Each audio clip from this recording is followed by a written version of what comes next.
Vamos abrir em Mateus capítulo 28. Mateus capítulo 28, versículo 18. Que é o último capítulo do Evangelho de Mateus.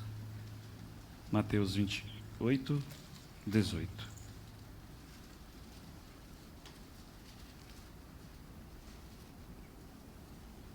São praticamente as últimas palavras de Jesus antes de ascender ao céu e voltar para a destra do Pai.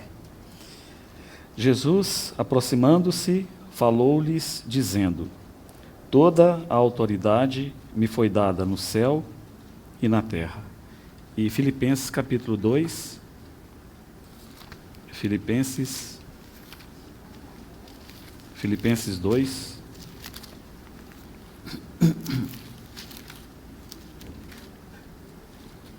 versículo 9. Pelo que também Deus o exaltou sobremaneira. Está falando acerca de Jesus. Pelo que também Deus o exaltou sobremaneira. E lhe deu o nome que está acima de todo nome. Eu vou ler esse mesmo versículo em duas versões. Na versão inglesa, na versão nova internacional, diz assim: portanto, Deus exaltou para o lugar mais alto e deu-lhe o nome que está acima de todo nome.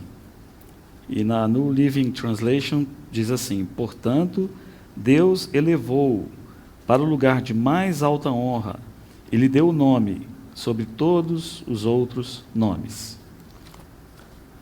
Então, Mateus, conforme nós lemos no versículo 18, capítulo 28, são palavras muito solenes do Senhor Jesus. Como eu disse, praticamente suas últimas palavras. E é isso que ele vai dizer aos seus discípulos. Toda a autoridade me foi dada no céu e na terra. Essas palavras poderiam parecer palavras enigmáticas, não é? Misteriosas. Mas penso que mesmo para o leitor mais desatento do Novo Testamento, não será difícil encontrar exemplos que comprovam essa declaração do Senhor Jesus. Realmente, ele tem, como teve enquanto esteve aqui, toda a autoridade no céu e na terra. O que me propõe fazer nessa manhã é mostrar a vocês alguns exemplos do Senhor Jesus manifestando a sua autoridade. Vamos, por causa do tempo, nos ater nessa manhã em alguns exemplos aqui na terra. Essa autoridade no céu nós não vamos tocar hoje. Mas vamos ver alguns exemplos onde o Senhor Jesus, mesmo antes de ascender ao céu, mesmo antes de receber do Pai, após o seu triunfo na cruz, essa autoridade tremenda de ser o mediador entre Deus e os homens. Nós vamos ver o Senhor já exercendo essa autoridade com poder em algumas áreas aqui da vida humana, em alguns setores da vida humana. E veremos como esse Senhor maravilhoso realmente ele tinha, como tem, toda a autoridade. Em primeiro lugar, eu gostaria de te mostrar o Senhor Jesus exercendo autoridade sobre a natureza. Abra comigo lá em Marcos capítulo 4, versículo um pouquinho aí adiante, Marcos capítulo 4, a partir do versículo 37. Você se lembra do contexto? O Senhor Jesus estava ali no barco com os discípulos. Já compartilhei esse texto aqui. Poderia dizer que é um dos meus preferidos da palavra de Deus. É um texto tão bonito, tão rico. E o Senhor Jesus está cansado, um homem cansado. E então ele deita, apoia-se a sua cabeça sobre o travesseiro e ele dorme profundamente. E aí no versículo 37 diz: ora, levantou-se grande temporal de vento, e as ondas se arremessavam contra o barco, de modo que o mesmo já estava a encher-se de água. E Jesus estava na popa, dormindo sobre o travesseiro. Eles o despertaram e lhe disseram: Mestre, não te importa que pereçamos? E ele, despertando, repreendeu o vento e disse ao mar: acalma-te, emudece. O vento se aquietou e fez-se grande bonança. Então lhes disse: por que sois assim tímidos? Como é que não tendes fé? E eles, possuídos de grande temor, diziam uns aos outros: quem é este que até o vento e o mar lhe obedecem? Essa pergunta, que termina com a qual esse texto é finalizado, ela ficou sem resposta, me parece, não é? Porque logo no capítulo 5, a história já toma um outro rumo. Entrementes chegaram à outra margem do mar. Mas eu gostaria de respondê-la nessa manhã. Vou fazer a pergunta e vou respondê-la. E os discípulos, possuídos de grande temor, diziam uns aos outros: quem é este que até o vento e o mar lhe obedecem? Este é o Senhor Jesus Cristo. Irmãos, este é o nosso Senhor. Este é o amado das nossas almas. Este é aquele que deu a sua vida por nós. Este é aquele que morreu na cruz e ali ele obteve uma grande vitória.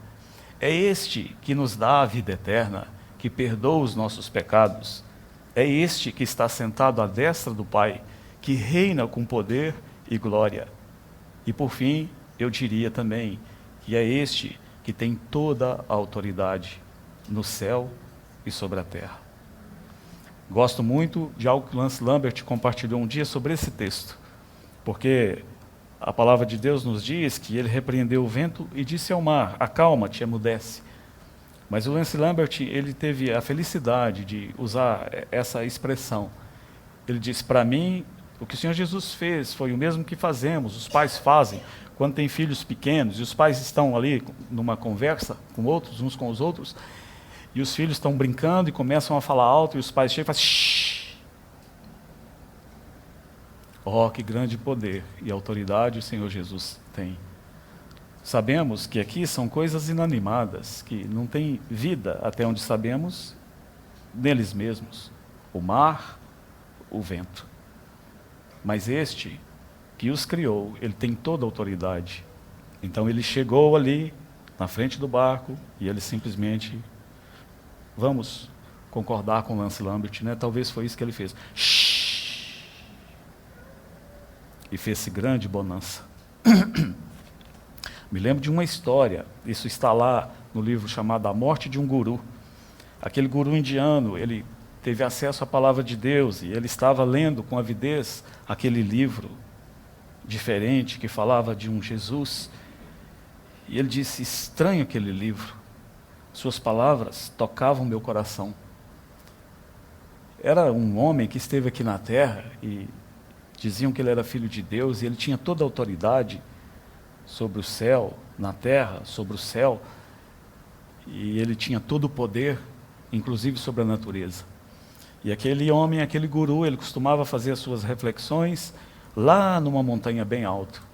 E um dia, então, com esses pensamentos, mas ainda imerso na sua religião pagã, ele sobe aquela montanha e vai para o seu lugar preferido. Ele sai da mata e tem uma trilha, de cá um precipício, de cá outro precipício, e ele anda um pouco, a floresta fica a uns 50 metros, 30 metros para trás, e tem um grande paredão rochoso. É ali que ele gosta de fazer suas reflexões e orar aos seus deuses. Então ele senta ali, naquela posição indiana de reflexão, que os gurus se sentam, de frente para o grande paredão rochoso, daqui um precipício e a montanha ali. E enquanto ele está ali, fazendo as suas orações, ele escuta um barulho saindo da floresta. E aquele barulho parece que vai se aproximando. E quando ele olha, ele diz que vinha uma grande cobra, como ele nunca viu, exatamente na direção dele. Ele não tinha o que fazer. Ele não podia escalar o paredão rochoso, íngreme. Aqui era um precipício, aqui outro, e a cobra estava no caminho. E ela está chegando cada vez mais perto, cada vez mais perto. E aí ele se lembrou daquele Jesus que tinha toda a autoridade na terra e no céu, inclusive sobre a natureza. Sabe o que ele fez? Ele clamou, ele disse: Jesus, acode! E ele diz que no mesmo instante, aquela cobra parou, deu uma volta e entrou novamente na floresta. Foi assim que ele se converteu. Então, o nosso Senhor tem toda a autoridade sobre a natureza, porque foi Ele que a criou. Eu também queria te mostrar nessa manhã que o Senhor Jesus, Ele tem toda a autoridade sobre as enfermidades. Abra comigo aí em É claro, os exemplos são fartos, mas nós vamos pegar apenas dois.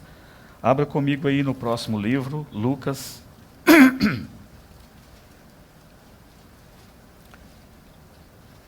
Lucas, capítulo 8.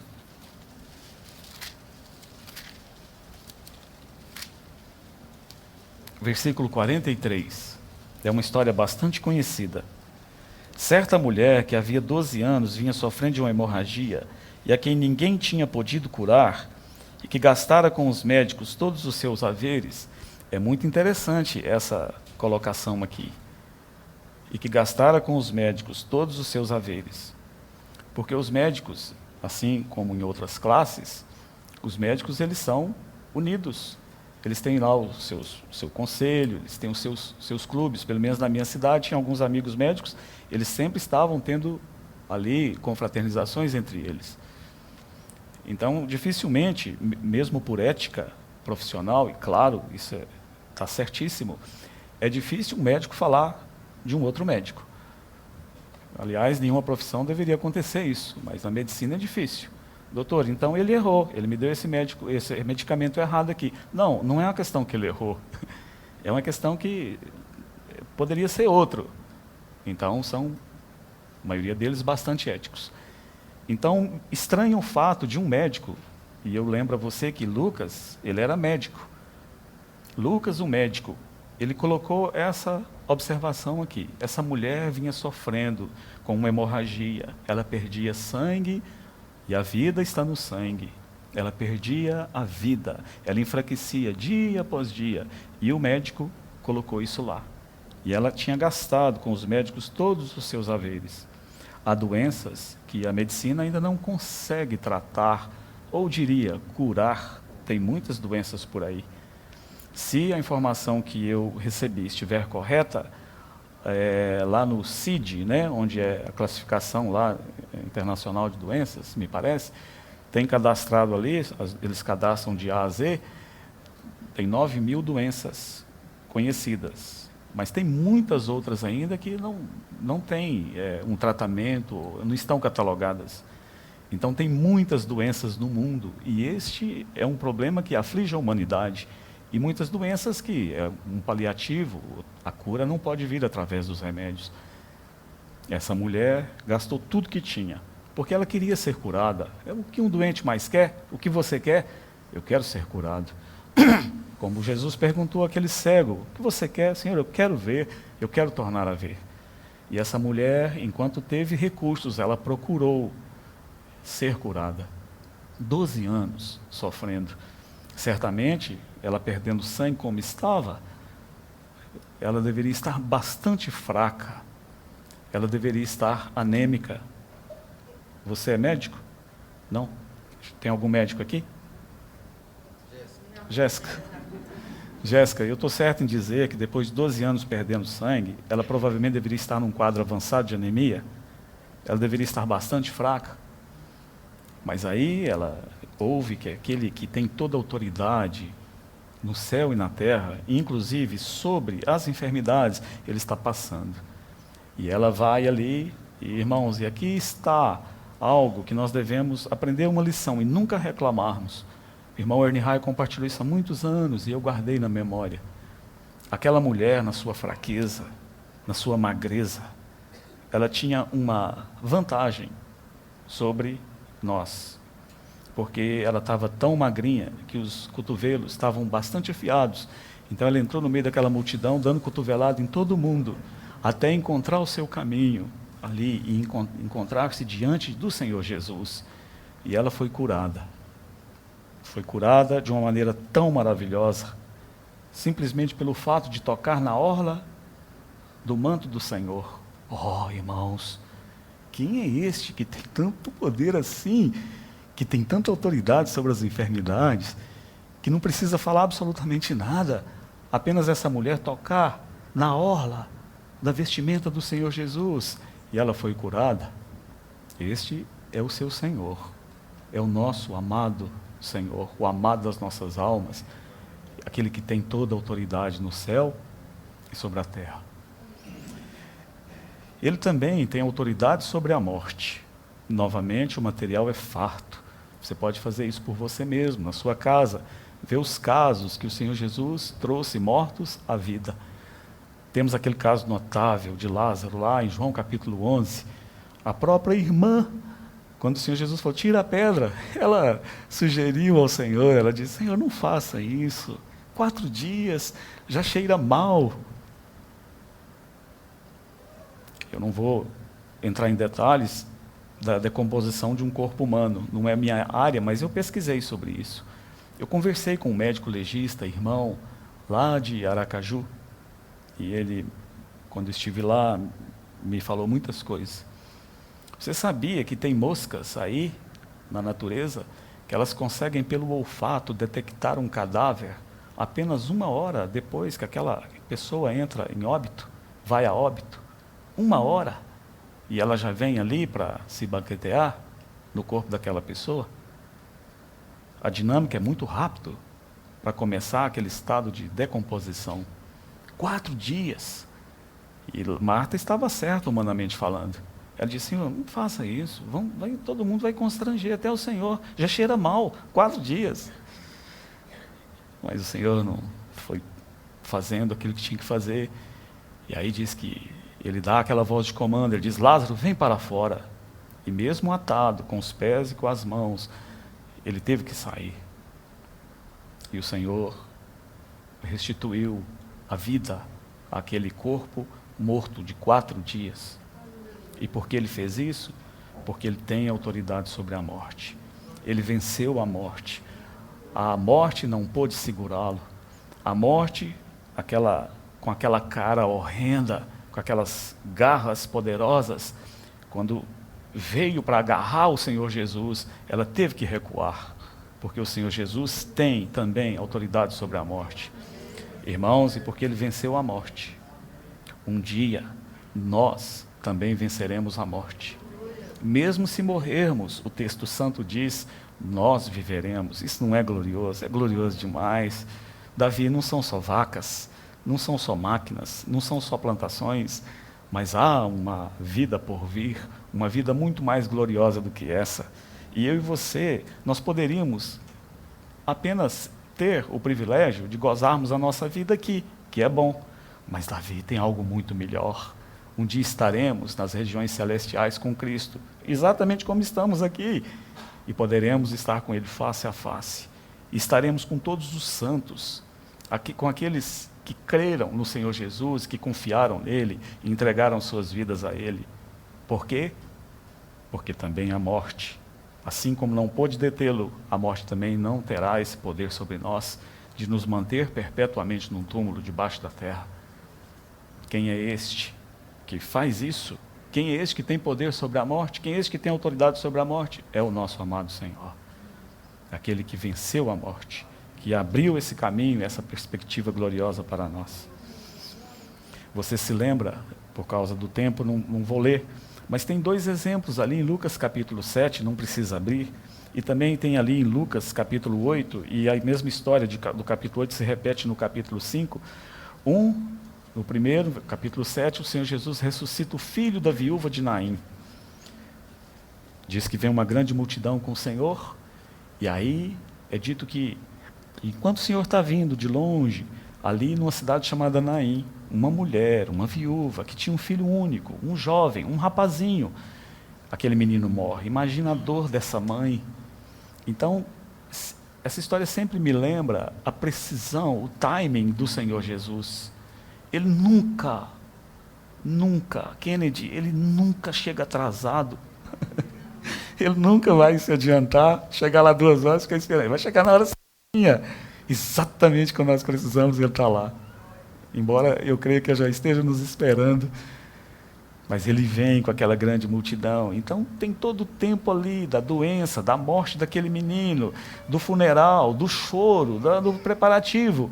E aí saem para enterrar aquele menino, o cemitério fica fora da cidade. E quando estão saindo da cidade, o Senhor Jesus está chegando mais um pouquinho. Eu fico pensando, mais 3 horas, esse menino já estava enterrado. Mas ele chegou na hora, e ele chegou e mandou parar. Diz que ele viu aquela mulher chorando, e o Espírito Santo colocou essa palavra, ele compadeceu-se dela. Ele manda parar aquela procissão de tristeza. E duas multidões se encontram, a que estava com o Senhor Jesus e aquela multidão acompanhando o funeral. E aí sabe o que ele faz? Ele chega ali naquele esquife, naquele caixão, e ele diz assim: jovem, eu te mando, levanta-te. E aí o que acontece com aquele menino? Na mesma hora ele se levanta. E o Senhor, a palavra diz, o restituiu à sua mãe.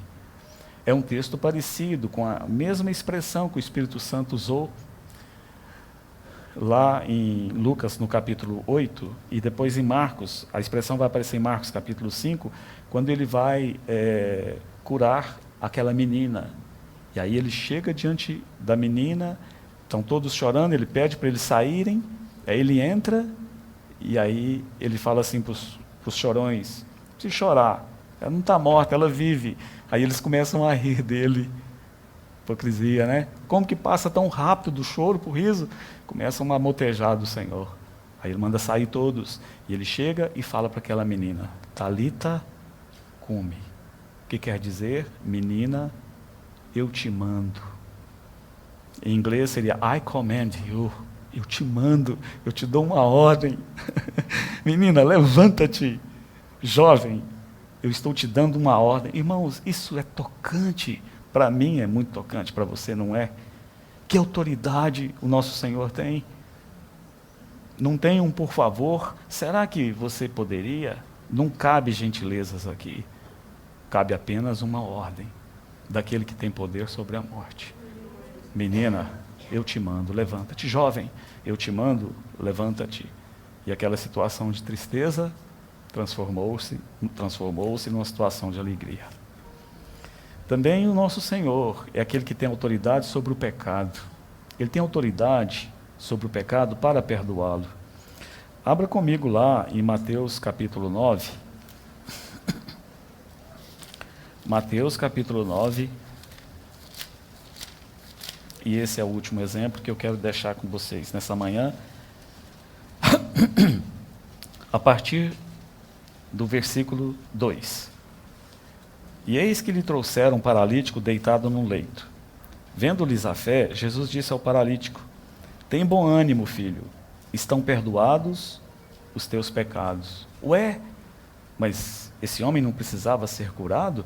Ele era um paralítico de muitos anos. O que é que ele poderia desejar mais na vida?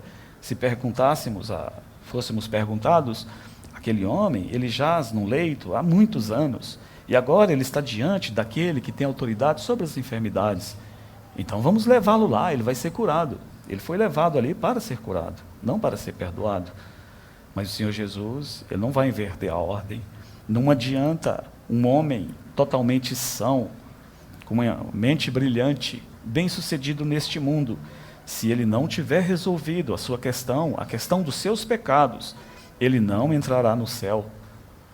Essa é a palavra de Deus. Então, qual a necessidade primária deste homem aqui? Qual era a nossa necessidade primária? Nossa necessidade primária era termos os nossos pecados perdoados. Não adiantaria absolutamente nada se nós não tivéssemos tido este mediador maravilhoso, esse Cordeiro de Deus que tira o pecado do mundo, esse maravilhoso Jesus que veio, que viveu em humildade aqui nessa terra, que obedeceu em tudo ao seu Pai, que derramou o seu sangue na cruz, que abriu-nos um novo, conforme Hebreus 10 diz, abriu-nos um novo e vivo caminho, aquele véu que nos separava, que mandávamos o Ricardo entrar lá dentro uma vez por ano, com sangue, tremendo de medo, e nós ficávamos aqui fora tremendo de medo, e se não der certo? E se ele for consumido? E se nós formos consumidos? Aquele véu, por causa da obra grandiosa do Senhor Jesus, agora ele foi aberto. Se tivéssemos apenas sido perdoados, já seria demais, não seria demais? Se tivéssemos sido perdoados, mas não, ele nos perdoou e abriu um novo e vivo caminho. O véu agora está rasgado, podemos entrar juntos, Ricardo. E não precisamos mais entrar com medo, mas o texto diz com ousadia. A ideia ali no grego, com ousadia no falar. Não precisa entrar gaguejando na presença de Deus. Você pode ter ousadia no seu discurso. Você pode entrar de cabeça erguida, com ousadia, com coragem. Não precisa entrar só para dar uma espiadinha. Você pode arrumar a sua tenda lá. Você pode habitar lá dentro do Santo dos Santos. Você pode ter entrevistas com o seu Senhor o dia todo dia. Isso não é maravilhoso? Porque Ele resolveu essa questão do nosso pecado. Isso foi resolvido uma vez por todas.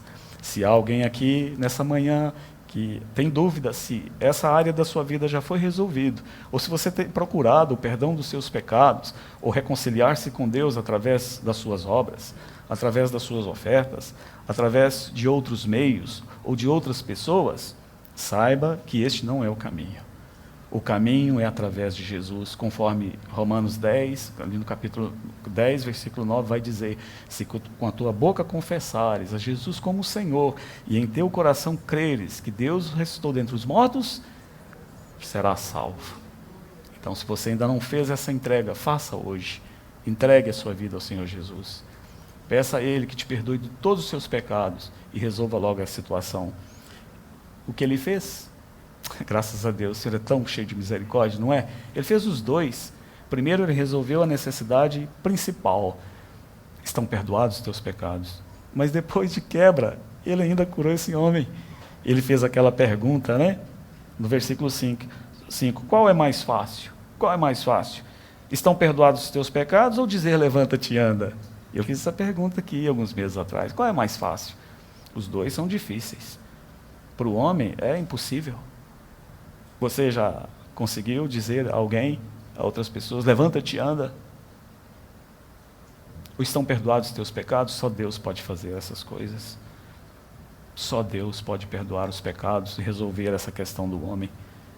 E graças a Deus, Ele tem autoridade sobre o pecado para perdoá-lo. Então, é isso que tinha no meu coração para compartilhar com você. Mas, até agora, eu apenas lhes dei informações. São informações que agora você as tem e deve guardá-las no seu coração. Mas quero fazer uma pergunta a cada um de nós aqui nessa manhã. Porque sem a resposta correta a essa pergunta, de nada valeria ou valerá essas informações que te dei. Seriam apenas mais informações, um pouco mais de conhecimento. Mas você viu como esse Senhor maravilhoso, que nos convidou para a mesa dele nessa manhã, como Ele tem toda a autoridade na terra e sobre o céu. Mas lá vai a pergunta. Ele tem toda a autoridade sobre a sua vida?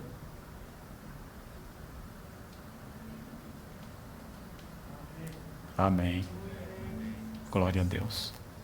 Ele deve ter. Na história da igreja, há um grande servo de Deus, que ele lutava com uma área específica na sua vida. Ele não conseguia confiar em Deus, mas ele era muito sincero e levou esse caso durante muito tempo diante de Deus. Até que um dia ele diz que assim a situação foi resolvida.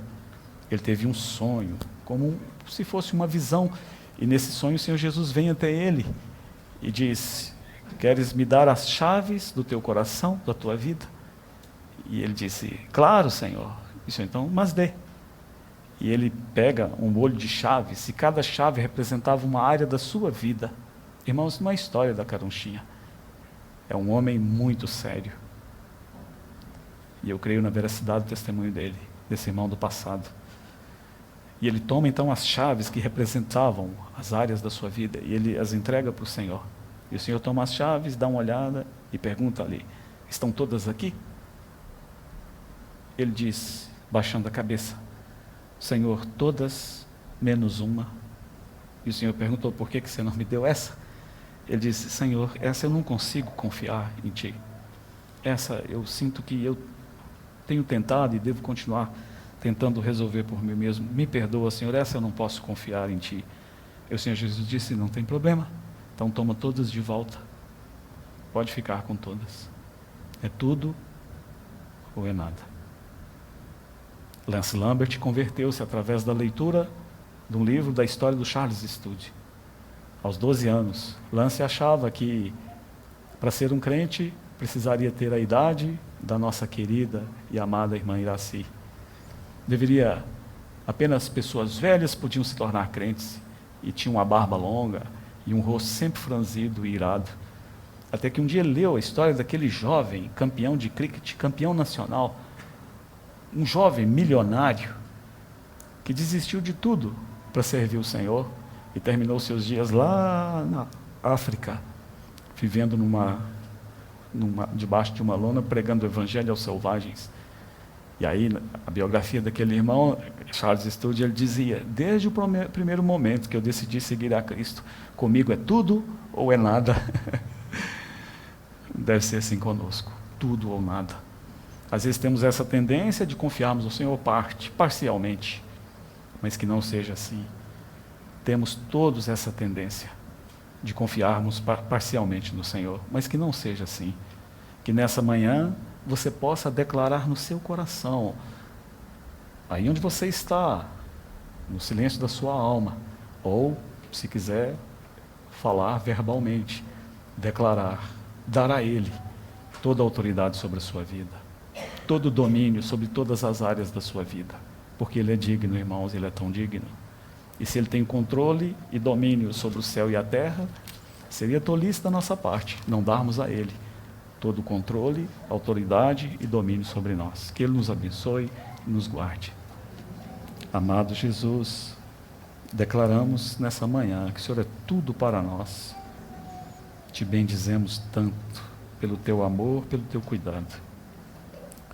Particularmente, quanto a mim, eu me entrego a Ti sem reservas. Meu corpo, minha alma, meu espírito. E aquelas áreas da minha vida que eu tolamente tenho tentado manter sob meu controle, que o Senhor me ajude a ver e desistir dessa tolice. Reina sobre a minha vida, Senhor. Me ganha por completo. Abençoe-nos nessa manhã, amado Senhor. Ajuda-nos a Te louvar, a Te bendizer. O Senhor é tão digno. Abra os nossos olhos para vermos que o Senhor é aquele que tem toda a autoridade no céu e na terra. Louvamos o Teu nome. Em Teu nome, Senhor Jesus, que oramos. Amém.